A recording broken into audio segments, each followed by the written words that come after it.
ভাই এটা দিনের মতো পরিষ্কার। আমি 32 নম্বরে বুলডোজারের সামনে দাঁড়িয়ে আছি, চি হাসিনা লজ্জায় বাঁচি না, আমি স্লোগান দিছি। আপনারা দেখেছেন আমি বরিশাল বিশ্ববিদ্যালয়ের সামনে স্লোগান দিছি। তারাই তো বলছে 32 নম্বর যারা পুরাইছে তাদের ঘর বাড়ি পুরাই দেওয়া হবে। দিনের মতো পরিষ্কার তাই হয়েছে। 32 পুরানোর প্রথম তাদের পুরানো হয়েছে কাফির বাড়ি। এটা এই সরকারের ব্যর্থতা। আমি চাই এই সরকারের হাতকে আরো শক্তিশালী করা হোক।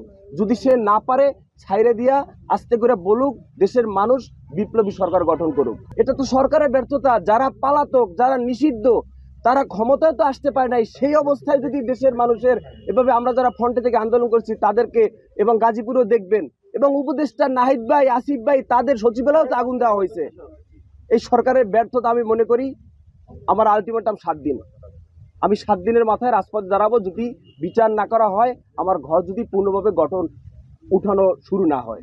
আবির ভাই, আপনি সরাসরি সন্দেহ করেন কিনা কাউকে? আমি ভাইয়া মিথ্যা কথা বলতে পারবো না। আমি কার নাম বলে কাকে বিপদে ফেলবো, আমি কাউকে এভাবে নাম বলতে বলার কোনো আমার নাই। আমি এটা তো পরিষ্কার। আমি ধানমন্ডি 32-এর সময় উপস্থিত ছিলাম। আমি হচ্ছে গিয়া জুলাই আগস্টে বরিশাল বিশ্ববিদ্যালয়ের সামনে ছিলাম। কারা আমার শত্রু এটা তো আপনারাও জানেন।